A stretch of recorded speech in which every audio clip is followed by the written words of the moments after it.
जय हिंद। आज एसपीडी का हमारा अगला सेशन है जिसमें हम लोग आज पारिस्थितिकी यानी कि इकोसिस्टम और इकोलॉजी के बारे में डिस्कस करेंगे। आज हम इस वीडियो में दो टॉपिक डिस्कस करेंगे, एक इकोसिस्टम और दूसरा इतिहास के महत्वपूर्ण घटनाक्रम, जैसे चौसा का युद्ध कब हुआ था, मुगल के संस्थापक कौन थे, गुलाम वंश कब आया था, ऐसा। तो चलिए आज की हम क्लास स्टार्ट करते हैं। तो पहला टॉपिक क्या है, पारिस्थितिकी। जीवधार आखिर पारिस्थितिकी होता क्या है, पहले इसके बारे में थोड़ा सा जान लेते हैं। जीवधारी तथा उनके वातावरण का पारस्परिक संबंध का अध्ययन क्या कहलाता है, पारिस्थितिकी यानी कि इकोलॉजी कहलाता है। जो जीवधारी हैं, जीवधारियों तथा उनके वातावरण के पारस्परिक संबंधों का अध्ययन कहलाता है क्या चीज, पारिस्थितिकी, या इसे इंग्लिश में क्या बोलते हैं, इकोलॉजी। इकोलॉजी शब्द का प्रयोग सर्वप्रथम किसने किया था, रिटर ने किया था। कब, 1865 में। जो इकोलॉजी शब्द था उसका प्रयोग सर्वप्रथम किसने किया था, रिटर ने। कब, 1865 में किया था। सर्वाधिक अस्थायी पारिस्थितिकी है, जो सर्वाधिक अस्थायी पारिस्थितिकी है वो किसका है, महासागरों की जो होती है सर्वाधिक अस्थायी पारिस्थितिकी होती है। रचना एवं कार्य के दृष्टि से विभिन्न जीवों और वातावरण की मिली जुली इकाई कहलाती है, क्या कहलाती है, पारिस्थितिकी तंत्र यानी कि इकोसिस्टम कहलाती है। रचना और कार्य की दृष्टि से विभिन्न जीवों और वातावरण की मिली जुली इकाई क्या कहलाती है, इकोसिस्टम कहलाती है। इकोसिस्टम या पारिस्थितिकी तंत्र या पर्यटन शब्द का प्रयोग सर्वप्रथम किसने किया था, एजी टॉन्सले ने 1935 में किया था। ठीक है।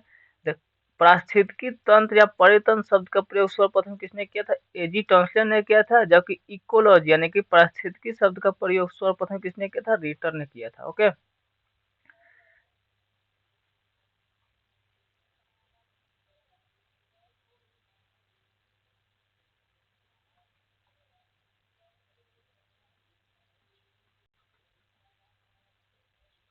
इकोलॉजी का इकोलॉजी शब्द का प्रयोग सर्वप्रथम किसने किया था, रिटर ने किया था। इकोलॉजी का प्रयोग किसने किया था, रिटर ने किया था। और इकोसिस्टम का एजी टॉन्सल ने किया था। कौन किया था, एजी टॉन्सल ने किया था। परितंत्र में ऊर्जा का स्रोत है, जो परितंत्र है उसमें एनर्जी का सोर्स क्या है, एनर्जी का सोर्स सन। जो हमारे परितंत्र है, इकोसिस्टम, उसमें ऊर्जा का स्रोत क्या है, सूर्य का प्रकाश। पर्यावरण की कार्यात्मक इकाई क्या है, परितंत्र है। जो पर्यावरण है, जो इन्वायरमेंट है, उसकी कार्यात्मक इकाई क्या है, परितंत्र है। पारिस्थितिकी तंत्र या परितंत्र शब्द का सर्वप्रथम प्रयोग किसने किया था, एजी टॉन्सलर ने किया था। और इकोलॉजी शब्द का सर्वप्रथम प्रयोग किसने किया था, रिटर ने किया था। ठीक है। और इकोसिस्टम का प्रयोग किसने किया था, एजी टॉन्सलर ने किया था। कब किया था, 1935 में। पारिस्थितिकी तंत्र के दो घटक होते हैं। जो इकोसिस्टम है उसके कितने घटक है, दो घटक। कौन कौन, जैविक और अजैविक, बायोटिक और अबायोटिक। And abiotic.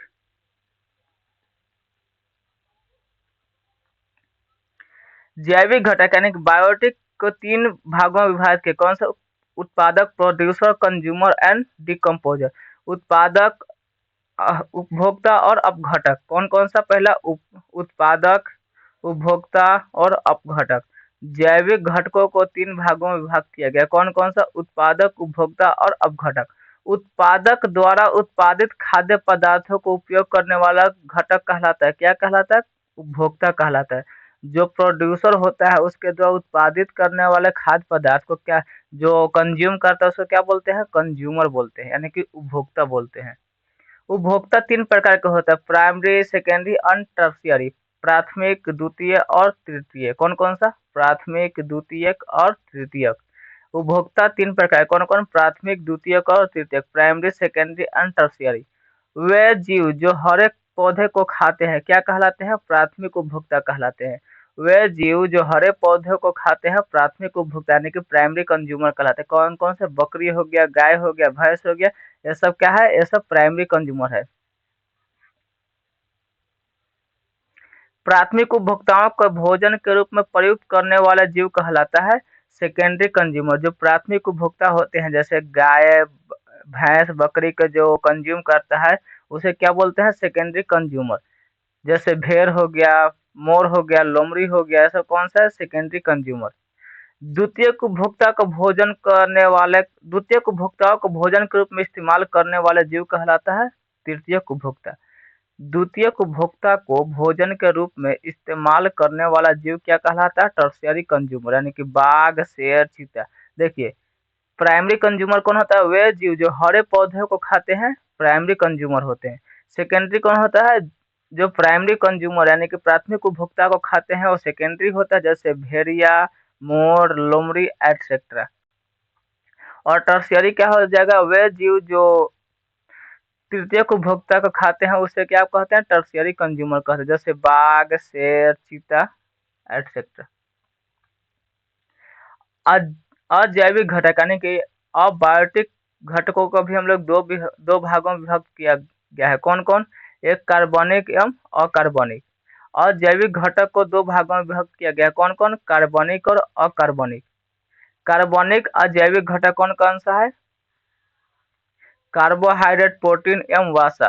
कार्बनिक कार्बोहाइड्रेट, प्रोटीन एवं वसा। अकार्बनिक अजैविक घटक कौन कौन सा? मृदा, जल, वायु, खनिज।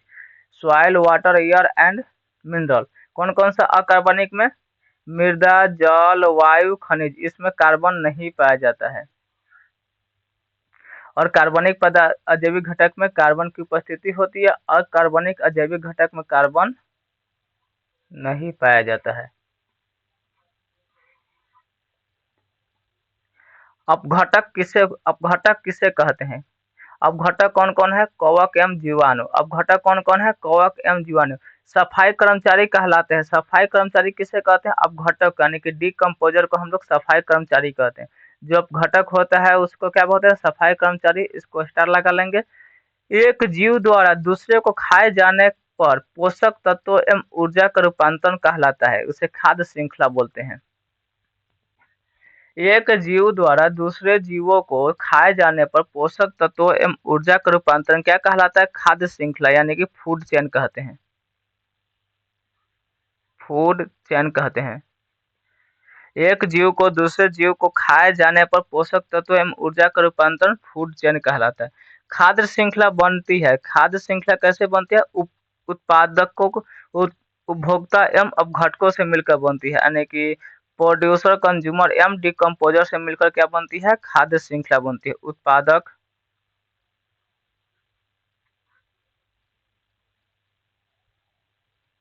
उपभोक्ता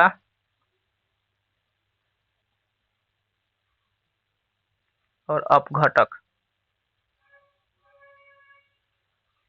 ओके। खाद्य श्रृंखला में प्राथमिक एवं द्वितीयक उपभोक्ता कौन है? जो खाद्य श्रृंखला है फूड चेन, उसमें प्राथमिक एवं द्वितीयक उपभोक्ता कौन है? उसमें प्राथमिक एवं द्वितीयक उपभोक्ता मानव है। कौन है? मानव। किसी परितंत्र के विभिन्न ऊर्जा स्तरों के कार्यात्मक भूमिका की तुलना करने हेतु प्रदर्शन किया जाता है। किसका? ऊर्जा का पिरामिड। ऊर्जा पिरामिड का प्रयोग किया जाता है, यानी कि एनर्जी पिरामिड होती है। किसी परितंत्र के विभिन्न ऊर्जा स्तरों के कार्यात्मक भूमिका की तुलना करने हेतु प्रदर्शन किया जाता है। कैसे प्रदर्शन किया जाता है? ऊर्जा पिरामिड के द्वारा। ऊर्जा पिरामिड सदैव कैसी होती है? सीधा होती है। जो ऊर्जा पिरामिड होती है वो सदैव सीधा होती है। इसको भी स्टार लगा लेंगे। एनर्जी के पिरामिड कैसी होती है? सीधा होती है। सर्वाधिक जैव विविधता यानी कि सर्वाधिक बायोडायवर्सिटी कहाँ पाई जाती है? उष्णकटिबंधीय वर्षा वनों में। जो सर्वाधिक जैव विविधता होती है कहाँ होती है? उष्णकटिबंधीय वर्षा वनों में। ये लगभग भूमध्य रेखा के पास वाले एरिया होते हैं। वहां पे क्या होते हैं? सर्वाधिक जैव विविधता पाई जाती है। पारिस्थितिकी विज्ञान केंद्र कहाँ है? पारिस्थितिकी विज्ञान केंद्र कहाँ है? पे बेंगलुरु में। जो पारिस्थितिकी विज्ञान केंद्र है वो कहाँ पे है? बेंगलुरु में। ऊर्जा पिरामिड सदैव होती है कैसी होती है? सीधा होती है। सर्वाधिक जैव विविधता पाई जाती है कहाँ पे? उष्णकटिबंधीय वर्षा वनों में। पारिस्थितिकी विज्ञान केंद्र कहाँ स्थित है? बेंगलुरु में। जो पारिस्थितिकी विज्ञान केंद्र है कहाँ पे है? बेंगलुरु में है। एक बार इसको क्विक रिवीजन कर लेते हैं। जीवधारियों तथा उनके वातावरण के पारस्परिक संबंधों का अध्ययन क्या कहलाता है? पारिस्थितिकी या इकोलॉजी कहलाता है। इकोलॉजी शब्द का सर्वप्रथम प्रयोग रिटर ने 1865 में किया था। उसके बाद सर्वाधिक अस्थायी पारिस्थितिकी किसकी होती है? महासागरों की है। रचना एवं कार्य की दृष्टि से जीवों और वातावरण के मिली-जुली इकाई क्या कहलाता है? पारिस्थितिकी तंत्र यानी कि इकोसिस्टम कहलाता है। पारिस्थितिकी तंत्र या परितंत्र शब्द का सर्वप्रथम प्रयोग किसने किया था? एजी टॉन्सले ने किया था कब? 1935 में किया था। परितंत्र में ऊर्जा का स्रोत कैसा है? सूर्य का प्रकाश। पर्यावरण की कार्यात्मक इकाई क्या है? परितंत्र यानी कि इकोसिस्टम। जो पर्यावरण है उसकी कार्यात्मक इकाई क्या है? इकोसिस्टम है। पारिस्थितिकी तंत्र दो घटक के बने होते हैं। कौन कौन? बायोटिक और अबायोटिक। बायोटिक को तीन भागों में विभक्त किया गया। कौन कौन? Producer, consumer and decomposer. उत्पादक द्वारा उत्पादित खाद्य पदार्थों का उपयोग करने वाला घटक क्या कहलाता है? उपभोक्ता कहलाता है। उपभोक्ता को भी तीन प्रकार में विभक्त किया है। कौन से? Primary, secondary and tertiary. वे जीव जो हरे पौधों को खाते हैं प्राइमरी कंज्यूमर कहलाते हैं। वे जीव जो प्राइमरी कंज्यूमर को खाते हैं सेकेंडरी कंज्यूमर कहलाते हैं। वे जीव जो सेकेंडरी कंज्यूमर को खाते हैं टर्शियरी कंज्यूमर कहलाते हैं, जैसे बाघ, शेर, चीता। और बायोटिक को भी दो भागों में विभक्त किया है। कौन कौन? कार्बनिक और अकार्बनिक। वैसे तत्व या वैसे पदार्थ जिसमें कार्बन की मात्रा उपस्थित होती है उसे कार्बनिक कहते हैं, जैसे कार्बोहाइड्रेट, प्रोटीन, वसा। और जिसमें कार्बन की मात्रा उपस्थित नहीं होती है उसे अकार्बनिक कहते हैं, जैसे मृदा, वाटर एंड एयर और मिनरल। अपघटक एंड डिकम्पोजर कौन कौन है? कवक एवं जीवाणु होते हैं, इसे सफाई कर्मचारी भी कहते हैं। अपघटक यानी कि जो डिकम्पोजर होता है उसे क्या कहते हैं? सफाई कर्मचारी बोलते हैं। एक जीव द्वारा दूसरे को खाए जाने पर पोषक तत्वों के एवं ऊर्जा का रूपांतरण क्या कहलाता है? खाद्य श्रृंखला यानी कि फूड चेन कहते हैं। खाद्य श्रृंखला बनी होती है किससे? उत्पादकों, उपभोक्ता एवं अपघटकों से। किससे? उत्पादक, उपभोक्ता एवं अपघटकों से मिलकर बना होता है। खाद्य श्रृंखला में प्रथम एवं द्वितीयक उपभोक्ता कौन है? मानव है। किसी परितंत्र के विभिन्न ऊर्जा स्तरों के कार्यात्मक भूमिका की तुलना करने हेतु प्रदर्शन किया जाता है किसी एनर्जी पिरामिड का। ऊर्जा पिरामिड सदैव सीधा होते हैं। सर्वाधिक जैव विविधता वाला क्षेत्र कौन सा? उष्णकटिबंधीय वर्षा वन है। जो पारिस्थितिकी विज्ञान केंद्र कहाँ पे है? बेंगलुरु में। पारिस्थितिकी विज्ञान केंद्र कहाँ है? बेंगलुरु में। चलिए, जो आज का हमारा दूसरा टॉपिक है उसको स्टार्ट करते हैं। कौन सा दूसरा टॉपिक? इतिहास के कुछ महत्वपूर्ण कालखंड। गुलाम वंश की स्थापना कब हुआ था? 1206। किसने किया था? गुलाम वंश की स्थापना 1206 से 1206 में होता। किसने किया था? कुतुबुद्दीन ऐबक ने। ऐबक। गुलाम वंश के संस्थापक कौन है? कुतुबुद्दीन ऐबक। इसके बाद अगला शासक कौन था? इल्तुतमिश।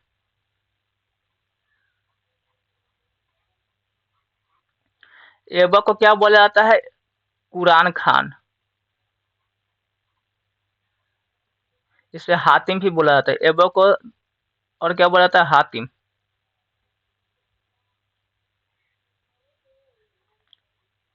ये लाखों में दान देता था इसलिए इसे लाख बख्श भी बोला जाता है।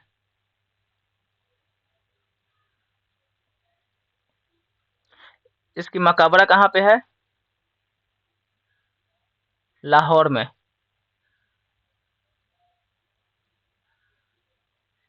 इन्होंने 2.5 दिन का झोपड़ा बनाया था। 2.5 दिन का झोपड़ा।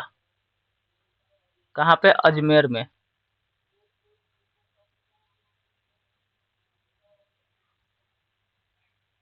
इन्होंने कुब्बतुल इस्लाम मस्जिद भी, नहीं वो तो इल्तुतमिश में बना। कुब्बतुल इस्लाम मस्जिद भी इसने बनाया था। कुब्बतुल इस्लाम मस्जिद। कुब्बतुल इस्लाम मस्जिद।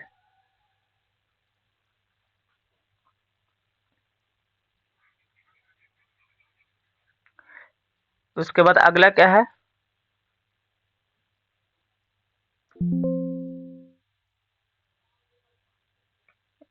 इसको इरेज कर लेते हैं।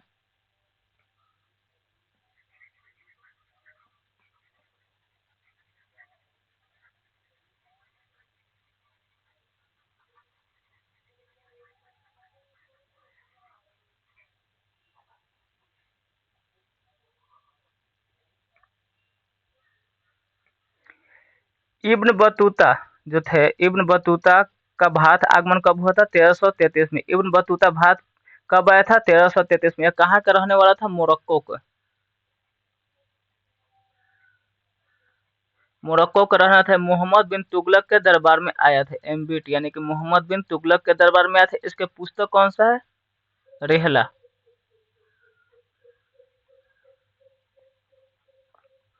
इब्न बतूता का भारत में आगमन कब हुआ था? 1333 में। विजयनगर साम्राज्य की स्थापना कब हुआ था? 1336 में। किसने किया था? हरिहर एवं बुक्का। हरिहर बुक्का। विजयनगर का संस्थापक कौन है? हरिहर और बुक्का ने विजयनगर की स्थापना किया था। गुरु नानक देव जी का जन्म कब हुआ था? 1498 में। जो गुरु नानक देव जी थे उनका जन्म कब हुआ था? 1498 में। कहाँ पे हुआ था? ताल मंडी में। गुरु नानक का जन्म कब हुआ था? 1498 में। कहाँ पे? ताल मंडी में। जो गुरु नानक जी थे उनका जन्म कहाँ पर? 1498 में, ताल मंडी में। इब्न बतूता का भारत आगमन 1333 में। किसके शासनकाल में? मोहम्मद बिन तुगलक के शासनकाल में। इसके पुस्तक का नाम क्या है? रेहला। यह कहाँ का रहने वाला था? मोरक्को का रहने वाला था। वास्को डिगामा का भारत आगमन कब हुआ था? 1498 में। जो वास्को डिगामा था प्रथम बार भारत कब आया था? 1498 में। कहाँ पे आया था? कालीकट बंदर। कालीकट। उस समय जो वहां कराया था कौन सा था? जैमोरिन।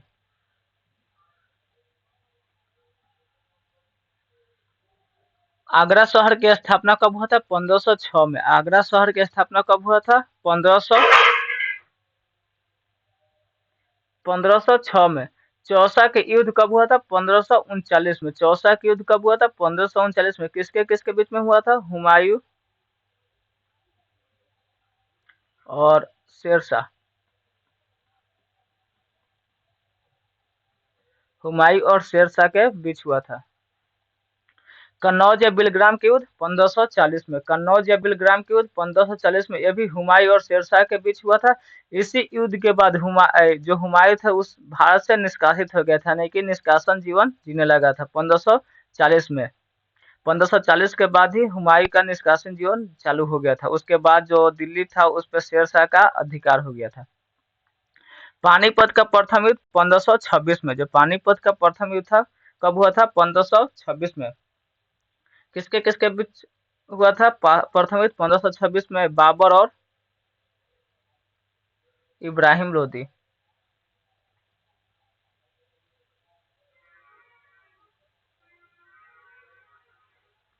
युद्ध के मैदान में मरने वाला एकमात्र दिल्ली सल्तनत का राजा कौन था? इब्राहिम लोदी। पानीपत का दूसरा युद्ध कब हुआ था? 1556 में। पानीपत का दूसरा युद्ध 1556 में हुआ था। किसके किसके बीच हुआ था? हेमू और बैरम खां। हेमू और बैरम खां। इसमें बैरम खां विजय हुए थे। और पानीपत का तीसरा युद्ध कब हुआ था? 1761 में। मराठा के बीच हुआ था। पानीपत का तीसरा युद्ध 1761 में हुआ था। अकबर का जन्म कहाँ हुआ?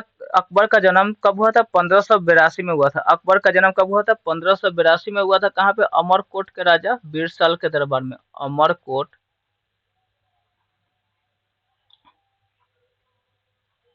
के राजा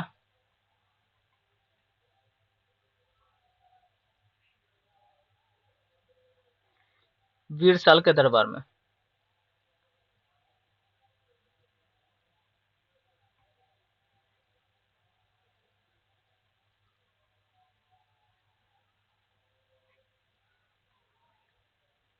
अकबर का राज्यारोहण कब हुआ था? 1526 में। अकबर का जो राज्याभिषेक कब? 1556 में। अकबर का राज्याभिषेक कब हुआ था? 1556 में। कलानौर में हुआ था, गुरदासपुर में। हल्दी घाटी का युद्ध कब हुआ था? 1576 में। जो हल्दी घाटी थे उसका युद्ध कब हुआ था? 1576 में। अकबर और राणा प्रताप के बीच हुआ था। दीन इलाही धर्म की स्थापना 1582 में। दीन और इलाही धर्म की स्थापना किसने किया था? 1582 में। किसने किया था? अकबर ने।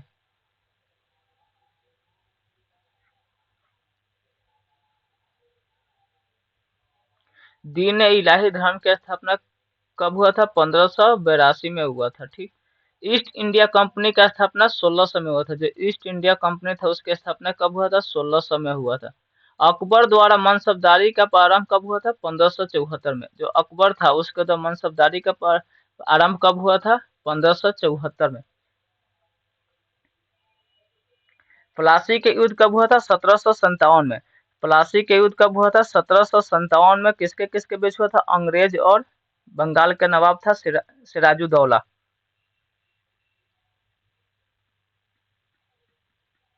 अंग्रेज और सिराजुद्दौला।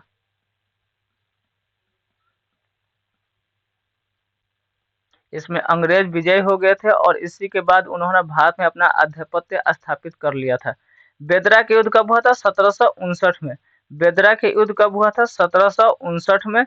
और बक्सर के युद्ध कब हुआ था? 1764 में। बक्सर के युद्ध कब हुआ था? 1764 में।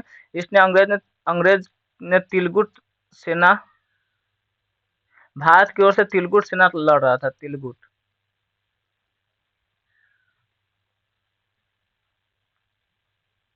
कौन कौन थे? मीर कासिम, बिहार से मीर कासिम, अवध से सुजाउदौला,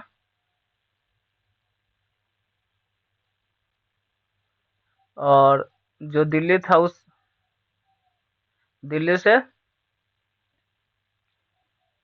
शाह आलम द्वितीय।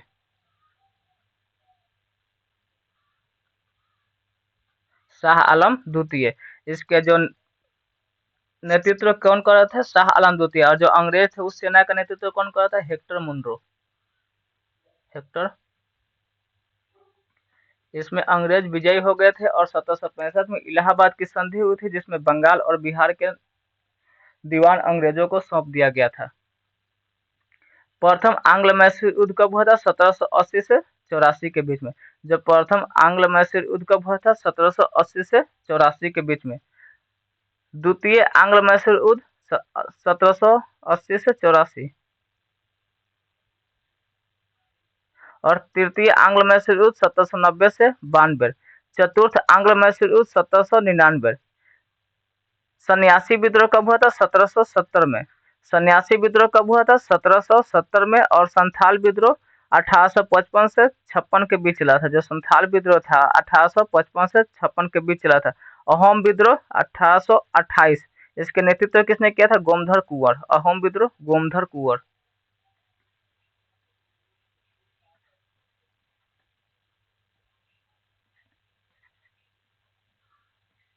कौन थे? गोमधर कुंवर थे। भारत में आर्यों का आगमन कब हुआ था? 1500 ईस्वी में हुआ था।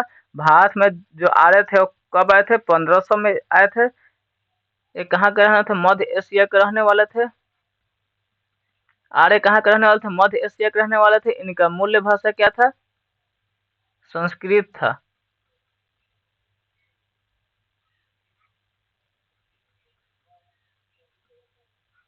उत्तर भारत का आर्यकन किसने किया था? उत्तर भारत का आर्यकन गौतम राहुगढ़।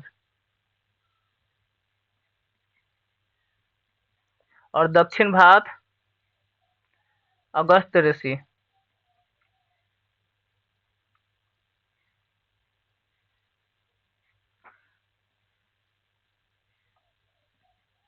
जो उत्तर भारत का आर्यकन किसने किया था? गौतम राहुगढ़। और दक्षिण भारत का आर्यकन अगस्त ऋषि ने किया था। ऋग वैदिक काल कब से कब तक? 1500 से 1000 ईसा पूर्व। जो ऋग वैदिक काल था कब से कब तक? 1500 से 1000 ईसा पूर्व। और उत्तर वैदिक काल 1000 से 600 ईसा पूर्व। ऋग वैदिक काल में जो जाति का निर्धारण होता था किस पे होता था? कर्म पे। और उत्तर वैदिक काल में जाति का निर्धारण वंश के आधार पर होने लगा। ऋग वैदिक काल में एक ही परिवार में कई जाति हो सकते हैं, जैसे ब्राह्मण, क्षत्रिय, वैश्य और शूद्र। लेकिन जो उत्तर वैदिक काल था कब से? 1000 से 600 ईसा पूर्व। इसमें जो जाति का निधन होने लगा किसके आधार पर? वंश के आधार पर। महावीर का जन्म कब हुआ था? 540 ईसा पूर्व में। महावीर का जन्म कब हुआ था? 540 ईसा पूर्व में। कहाँ पे? वैशाली। वैशाली के कुंड ग्राम में। महावीर के निवारण कब हुआ था? 468 ईसा पूर्व में। जो महावीर का निवारण हुआ था यानी कि मृत्यु हुआ था कब? 468 ईसा पूर्व में। कहाँ पे? पावापुरी में। किसके महल में? स्वस्तिपाल, राजा स्वस्तिपाल के महल में। राजा स्वस्तिपाल के महल में इनका निवारण हुआ था। गौतम बुद्ध का जन्म कब हुआ था? 563 ईसा पूर्व। जो गौतम बुद्ध थे इनका जन्म कब हुआ था? 563 ईसा पूर्व में। कहाँ पे? लुम्बिनी में हुआ था।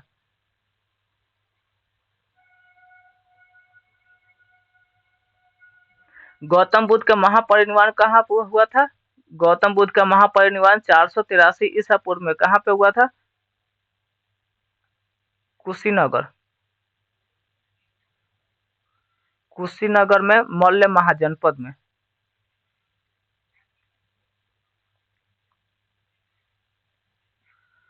सिकंदर का भारत पर आक्रमण कब हुआ था? 1326 या 1325 ईसा पूर्व। 1326 ईसा पूर्व में हुआ था सिकंदर का भारत पर आक्रमण। चंद्रगुप्त मौर्य की मृत्यु कब हुई थी? 298 ईसा पूर्व में। जो चंद्रगुप्त मौर्य थे उनकी मृत्यु कब हुई थी? 298 ईसा पूर्व में। इन्होंने अपना अंतिम समय कहाँ पे बिताया था? कर्नाटक। कर्नाटक में, जहाँ पे श्रवण बेलगोला में। श्रवण बेलगोला में इन्होंने अपना अंतिम समय बिताया था। इन्होंने भद्रबाहु के नेतृत्व में कर्नाटक चले गए थे, जहाँ पे इन्होंने अंतिम समय बिताया। श्रवण बेलगोला में ही बाहुबली की मूर्ति है। बाहुबली की मूर्ति कहाँ पे है? श्रवण बेलगोला में, जिसे चामुंड शासक ने बनवाया था। किसने बनवाया था? चामुंड शासक ने। अशोक द्वारा कलिंग पर विजय कब हुआ था? 261 ईसा पूर्व में, यानी कि राज्याभिषेक के 8वें वर्ष बाद। राज्याभिषेक कब कराया था? 269 ईसा पूर्व में इन्होंने राज्याभिषेक कराया था।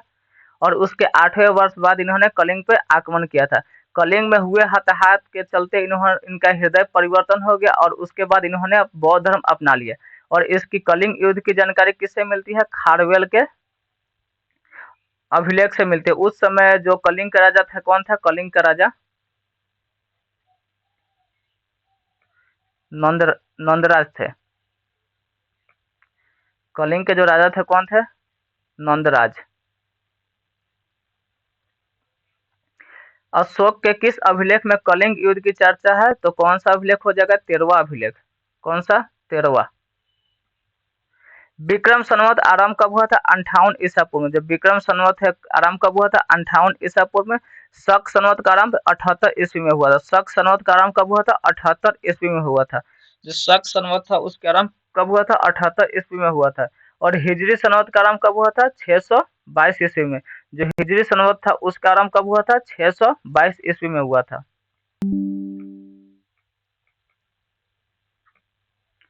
फहियान भारत की यात्रा, फहियान की भारत यात्रा कब?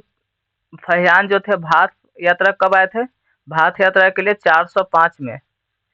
405 से 411। हर्षवर्धन का शासनकाल 606 से 647। जो फहियान थे किसके शासनकाल में आए थे? चंद्रगुप्त द्वितीय।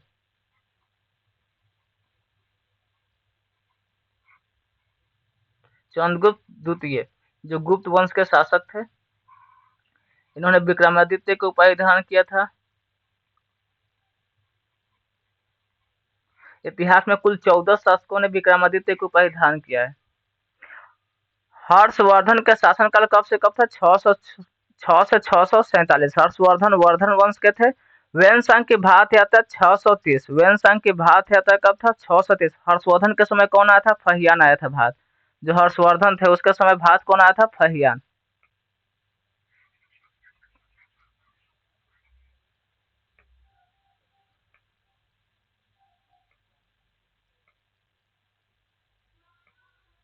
हर्षवर्धन के समय भारत कौन आया था? फहियान। फाहियान। इसे यात्रियों का राजकुमार कहते हैं। यात्री के राजकुमार। ये नालंदा विश्वविद्यालय में अध्ययन तथा अध्यापन दोनों किया। नालंदा विश्वविद्यालय में अध्ययन तथा अध्यापन। अध्ययन अध्यापन। जब यह भारत आया था तो नालंदा विश्वविद्यालय कुलपति कौन थे? शीलभद्र थे। शिलभद्र। चीनी यात्री इति सिंह का बिहार भ्रमण कब हुआ था? 673। चीनी यात्री जो थे इति सिंह का बिहार भ्रमण कब हुआ था? 673। इन्होंने महात्मा बुद्ध के जातक की फोटोकॉपी अपने साथ ले गए थे, जातक ग्रंथ है उसकी फोटोकॉपी अपने साथ ले गए थे। भारत पर प्रथम मुस्लिम आक्रमण कब हुआ था? 712 ईस्वी में। किसने किया था? मोहम्मद बिन कासिम ने किया था। कहाँ पे? रावर यानी कि सिंध। उस समय सिंध के राजा कौन थे? दाहिर थे। सिंध का जो शासक था कौन था? दाहिर था। सोमनाथ मंदिर पर आक्रमण कब हुआ था? 1025 में। सोमनाथ मंदिर पे आक्रमण कब हुआ था? 1025 में। उस समय जो सोमनाथ के शासक थे कौन थे? भीम प्रथम। भीम प्रथम। तराइन का प्रथम युद्ध 1191 में। तराइन का द्वितीय युद्ध 1192 में हुआ था। तराइन का प्रथम युद्ध 1191 में और तराइन का द्वितीय युद्ध 1192 में हुआ था। प्रथम युद्ध किसके किसके बीच हुआ था?